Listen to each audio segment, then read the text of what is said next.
Assalamualaikum students. Today we will discuss review of endocrine endocrinology. To understand the endocrinopathology, you should be clear with the endocrine glands and their functions and the hormones which are being secreted by the glands. So I thought, okay, first, as per the HCC syllabus, we should discuss the endocrinology, in which we will be discussing in a detailed way that what are the glands and what type of hormones are being released from the glands and what are the functions of those glands. So endocrinology is simply the study of or science of structure and function of the endocrine glands. Glands जब भी हमारे जहन में बात आती है तो इसका मतलब है एनीथिंग विच सीक्रेट्स एनीथिंग, कोई ऐसी चीज जो कुछ सिक्रेट कर रही हो उसको हम ग्लैंड बोलते हैं। और एंडोक्राइन ग्लैंड्स वो होते हैं जिनकी जिनके कोई स्पेसिफिकली डक्ट्स नहीं होते हैं। ये ऐसे ग्लैंड्स होते हैं जिनके कोई खास तौर पे डक्ट्स नहीं बने हुए हैं। इनकी जितनी सिक्रेशंस हैं वो डायरेक्टली ब्लड में जाती है। No any ducts are there, so that's why it is called endocrine glands and their secretions are of course called hormones. तो एंडोक्राइनोलॉजी के अंदर हम नंबर वन थिंग हम एंडोक्राइन ग्लैंड के बारे में पढ़ते हैं और दूसरी चीज उनसे सीक्रेट होने वाले हार्मोन्स के बारे में पढ़ते हैं। Endocrinopathology refers to the diagnosis and treatment of that, if there is any disorder or dysfunction in the glands, या उन glands के अंदर कोई प्रॉब्लम हो जाए या कोई डिस्फंक्शन हो जाए या कोई डिसऑर्डर हो जाए, उस डिसऑर्डर की डायग्नोसिस और ट्रीटमेंट के बारे में या उसकी पैथोजेनेसिस के बारे में हम एंडोक्राइनोपैथोलॉजी में पढ़ते हैं। If you see this picture, here is the hormone और उसके तीन सर्कल्स में मैंने एक्शन, सिंथेसिस और सीक्रेशंस लिखी हैं। इसका मतलब ये है कि इस चैप्टर के अंदर हम लोग ग्लैंड्स पढ़ेंगे, इसकी एनाटमी, फिर उसमें से रिलीज होने वाले हार्मोन्स पढ़ेंगे, उस हार्मोन के एक्शंस क्या हैं, उसकी सिंथेसिस कैसे हुई और उसकी कंट्रोल ऑफ द सीक्रेशंस कैसे कंट्रोल्ड है। तो this is overall view of the endocrinology. What do you think, अगर आप दिमाग पे जोर दें तो आपको क्या समझ में आता है? हार्मोन क्या है? By by by definition what is hormone? एक हार्मोन अल्फाज सुन के क्या जहन में आता है? आप थोड़ा सोचें इसके ऊपर।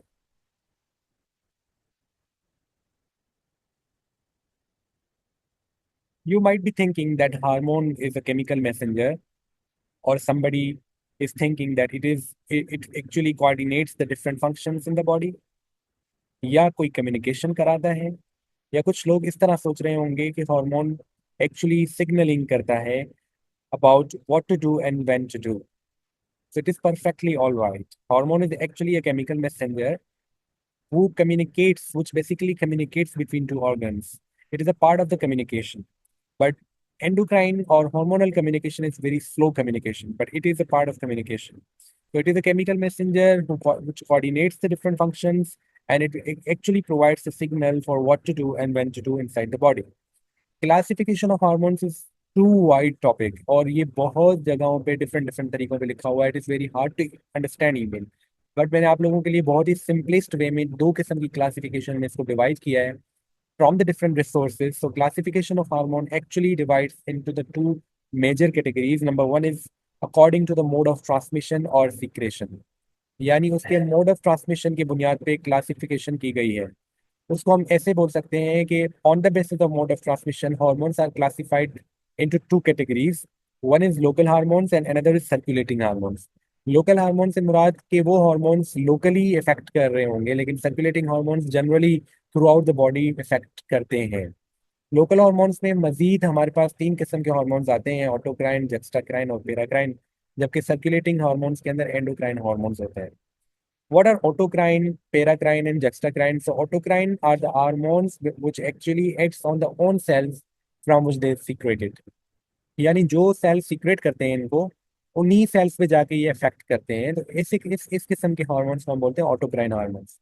कुछ फिर जक्स्टाक्राइन होते हैं, ये जिस सेल से निकलते हैं उसके बिल्कुल ही नेबरिंग सेल से के ऊपर जाके इफेक्ट करते हैं। या हम ऐसे कह सकते हैं ये जो दो सेल्स हैं, एक रिलीज जिसमें से होता है और इसमें दूसरे में अफेक्ट करता है, ये दोनों कॉन्टैक्ट में होते हैं, यानी एक दूसरे के साथ बिल्कुल कॉन्टैक्ट में होते हैं। They are very neighbouring cells. जबकि paracrine are same but that acts on little bit away from, it is not necessary here कि वो दो सेल्स आपस में कनेक्टेड हों, लेकिन ये इस किस्म के हार्मोन्स होते हैं जो कि एक सेल से निकल के थोड़ा दूर, लेकिन इतना भी नहीं, बट थोड़ा neighbouring cell, not very neighbouring, not too far, but somehow neighbouring cells के ऊपर जाके अफेक्ट करते हैं। But in the opposite of these three hormones, endocrine are very different. They actually act on the cells who are very much away from them. Like we can say that in this type of, these are the hormones which actually passes into the interstitial fluid and then into the blood, and it carries via the blood into the different organs which are too away from the cell which is being released, and that's why it is called endocrine. And it acts actually on the cells that are too poor. और हम endocrine में इसी तरह ही पढ़ते हैं कि आपका hypothalamus release कर रहा है और अफेक्ट हो रहा है thyroid के ऊपर. So these are hormones which are being secreted by one cell and affected on too much far away from the different that released cells.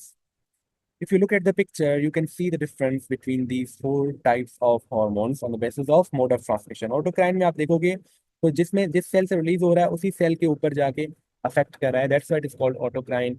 इसी तरह ही सिग्नलिंग के जब पेराक्राइन के ऊपर juxtacrine, if you see the paracrine here, so paracrine और juxtacrine में difference very easily you can see here कि जक्स्टाक्राइन इज वेरी नेबरिंग, वो बहुत कॉन्टेक्ट में है, जबकि paracrine is neighbouring but it is not too much neighboring. Endocrine, it is too away. Via the bloodstream, the hormones are released here. दूसरी classification hormones की है on the basis of their chemical nature. जिस किस्म की composition है, जिस किस्म की केमिकल नेचर है, उसके बेसिस पे ये हॉर्मोन्स डिवाइडेड हैं. और इसमें बेसिकली हमारे पास दो किस्म के हॉर्मोन्स मिलते हैं, लिपिड सॉल्युबल हॉर्मोन्स या water soluble hormones. Lipid soluble hormones को हाइड्रोफोबिक भी कहा जाता है because they love lipids and they hate water. And on the opposite hand, water-soluble hormones are called hydrophilic hormones. Actually, they love water. तो lipid-soluble hormones में हमारे पास mostly hormones cholesterol से derived होते हैं. और primary class of the lipid hormone is steroid hormone. और chemically ये alcohols होते हैं या कीटोन्स होते हैं. और क्योंकि ये अल्कोहल्स या कीटोन्स में से बने हुए होते हैं तो इनके आखिर में जो नेम्स पड़ते हैं वो नेम्स भी कुछ इसी तरह ही होती है कि आखिर में या तो उनके ओल लोल मिलता है या तो ONES ऑन्स मिलता है. जैसे इस्ट्रोजन प्रोजेस्ट्रॉन कीटोन से मिलता है, इसी तरह cortisol alcohol, aldosterone ketone, calcitriol alcohol, testosterone ketone. Like they are actually made up of these two basic compositions, so that's why they named similarly. और इसके अलावा थायराइड हार्मोन्स भी एक्चुअली lipid soluble hormones हैं, but their composition is not from the cholesterol. They are basically composed from the proteins, but they are lipid soluble hormones. So I have mentioned here in a very in a separate box. Water soluble hormones, they are hydrophilic hormones. Basically they are made up of proteins या peptide hormones इनको बोला जाता है. और protein actually made up of amino acids. So अगर amino acids का group बड़ा है तो उसको प्रोटीन बोला जाता है, और वही ग्रुप अगर छोटा है तो उसको हम पेप्टाइड बोलते हैं. Actually basically they both are from the amino acids. तो अमाइनो एसिड का बना हुआ अगर हार्मोन है तो उसको हम वो मोस्टली आपको वाटर सॉल्युबल मिलेगा. और that actually comprises from the tyrosine, that is actually amino acid. So all hypothalamic hormones जितने भी हैं वो तमाम के तमाम वाटर सॉल्युबल हार्मोन्स हैं, जिस तरह सोमेटोस्टेटिन है, ऑक्सीटोसिन, वेसोप्रेसिन या ADH. इसी तरह कैटेकोलामाइंस यानी एपिनेफ्रिन और एपिनेफ्रिन ये भी आपके पास वाटर सॉल्युबल है. थायरोक्सिन और कैल्सीटोनिन ये भी आपके पास वाटर सॉल्युबल है. मेलाटोनिन वाटर सॉल्युबल का एग्जांपल है. इंसुलिन और ग्लूकागॉन भी एग्जांपल्स है. I have mention different examples here. आपको इसको रटने की जरूरत नहीं है, just you need to know कि किस किस्म के हार्मोन्स किस किस्म की नेचर रखते हैं. आगे हम एक एक हार्मोन्स को डिटेल में पढ़ेंगे. Starting from the first gland from the brain, that is pituitary gland. So hypothalamus के जितने भी हॉर्मोन्स हैं वो भी हम इसके अंदर डिस्कस कर लेंगे. और पिट्यूटरी ग्लैंड खुद क्या है और उसमें से कितने किस्म के हार्मोन्स निकलते हैं, उसकी एनाटॉमी क्या है, will be discussing in the class today. So pituitary gland is actually lies in the brain. It is also called hypophysis. It is actually a P-shaped structure, measures 1 to 2 centimeter in diameter, and it lies on the hypophyseal fossa of the sphenoid bone. अगर आप sphenoid bone को देखोगे तो उसका एक hypophyseal fossa होता है. उस fossa के अंदर ऐसे होता है ये ग्लैंड जैसे एक मटर का दाना पड़ा हुआ है, और इसीलिए इसको हम बोलते हैं पी शेप्ड स्ट्रक्चर्ड रखने वाला ग्लैंड, जिसको हम बोलते हैं पिट्यूटरी ग्लैंड. ये basically base of skull, sphenoid bone आपका बेस ऑफ स्कल बनाता है, so that's why I mentioned here. So this pituitary gland attached with the hypothalamus posteriorly by the stalk, जिसको आप बोलते हो infundibulum. These are the things जो कि एक रिव्यू है, हम लोग पढ़ के आए हैं. That's a simplest review here. तो infundibulum हम बोलते हैं पीछे, anatomically we just call it stalk which connects the hypothalamus to the pituitary gland posteriorly. If we see here the lobes of pituitary glands, तो mostly आप लोगों ने यही पढ़ा होगा कि there are two lobes, और हम लोगों ने भी यही पढ़ा था, but when I see from the different books, तो हमारे पास तीन किस्म की lobes होते हैं: anterior lobe, middle lobe and posterior lobe. Anterior lobe को adenohypophysis भी बोला जाता है, that is 75% lying proportion wise. Middle lobe intermedial वो लोब कहा जाता है, और ये आपका hormone melanocyte stimulating hormone release करता है। ठीक है, पोस्टीरियर आपके पास जो लोब है इसको हम बोलते हैं neuro hypophysis. Hypophysis pituitary gland का नाम है, adeno hypophysis anterior, neuro hypophysis posterior. Blood supply की बात करें तो पोस्टीरियरली, क्योंकि पिट्यूटरी ग्लैंड हाइपोथैलेमस से कनेक्टेड है, तो पोस्टीरियर आपके पास तो डायरेक्टली ब्लड सप्लाई जाता है, लेकिन interiorly it provides the indirect blood supply which is hypophyseal portal system. ठीक है, वो जो हाइपोफाइजियल फोसा को ब्लड सप्लाई मिलता है उससे ही पोर्टल सिस्टम निकलता है, और it actually provides the blood indirectly to the pituitary gland. If you see here, I must say you कि to do the exercise कि आप इसके अंदर जाके लेबलिंग करो कि कौन सा ग्लैंड किस किस चीज को हाईलाइट कर रहा है। I have just mentioned few of the parts here. This is the neuro hypophysis, this is your posterior gland, और ये आपका इंटीरियर जो है ना पोर्शन ऑफ द ग्लैंड है। ऊपर आपके पास हाइपोथैलेमस है, ये बिल्कुल ही पी शेप्ड स्ट्रक्चर्ड है, ऐसे लगता है जैसे मटर का दाना पड़ा हो। If you see this stock जिसको आप इन्फंटिबुलम बोल रहे थे, कि हाइपोथैलेमस और पोस्टीरियर पिट्यूटरी ग्लैंड को कनेक्ट करके बैठा है। कंट्रोल और उसकी सिक्रेशंस अगर देखी जाए तो पिट्यूटरी ग्लैंड के बोथ जो लोब्स हैं दोनों, वो हाइपोथैलेमिक कंट्रोल के ऊपर हैं। जो पोस्टीरियर लोब है एक्चुअली उसका तो डायरेक्टली कंट्रोल्ड है, ऐसे है कि पोस्टीरियर लोब खुद कोई हार्मोन सीक्रेट नहीं करता। हाइपोथैलेमस के पास हार्मोन्स होते हैं जो कि सीक्रेट करके पोस्टीरियर लोब में स्टोर होते हैं, फिर वहां से रिलीज होते हैं। पोस्टीरियर लोब की खुद की कोई सिक्रेशन नहीं है, लेकिन एंटीरियर लोब में हार्मोन्स सीक्रेट होते हैं, और उनको स्टिमुलेट जो हार्मोन्स करते हैं वो हाइपोथैलेमस में रिलीज होते हैं। हाइपोथैलेमस उनको सीक्रेट करता है, वो ऐसे हार्मोन्स होते हैं जो कि जाके पोस्टीरियर एंटीरियर पिट्यूटरी ग्लैंड में जाके उनके हार्मोन्स को स्टिमुलेट करते हैं या इनहिबिट करते हैं। तो hypothalamic control of anterior pituitary is affected by releasing and inhibiting hormones of hypothalamus carried via portal venous system, लेकिन पोस्टीरियर लोब का डायरेक्ट कंट्रोल्ड है। अगर आप देखेंगे तो यहाँ पे मेंशन्ड है कि ये जो कंट्रोल या सिक्रेशन है ये दो किस्म की है। एक तो न्यूरो सिक्रेटरी सेल्स हैं, यानी हाइपोथैलेमस में कुछ इस किस्म के सेल्स हैं जो कि कुछ हॉर्मोन्स रिलीज करते हैं, जो कि जाके एंड पिट्यूटरी ग्लैंड को स्टिमुलेट करते हैं कि आया उनमें से हॉर्मोन्स रिलीज करने हैं या इनहिबिट करने हैं। दूसरा, फिर आपके पास नेगेटिव फीडबैक सिस्टम मौजूद है बॉडी के अंदर, जो भी रोल प्ले करता है। फर्स्ट हम देखते हैं न्यूरो सेक्रेटरी सेल्स क्या होते हैं। हमारे पास 5 रिलीजिंग सेल होते हैं, 2 इनहिबिटिंग हॉर्मोन्स होते हैं जो कि हाइपोथैलेमस से निकलते हैं, जिसमें से 5 रिलीजिंग हार्मोन्स निकलते हैं, 2 इनहिबिटिंग हार्मोन्स निकलते हैं। From the 5 releasing hormones we have growth hormone releasing hormone, thyroid releasing hormone, gonadotropin releasing hormone, prolactin releasing hormone, corticosteroid releasing hormone. इसी तरह हमारे पास 2 इनहिबिटिंग हार्मोन्स में ग्रोथ हार्मोन इनहिबिटिंग हार्मोन्स है, और प्रोलैक्टिन इनहिबिटिंग हार्मोन्स है जिसको आप डोपामिन बोलते हो। तो ये डिफरेंट हार्मोन्स जाके स्टिमुलेट करते हैं पिट्यूटरी ग्लैंड को या उनको इनहिबिट करते हैं, ताकि उसके हार्मोन्स को कंट्रोल कर सकें।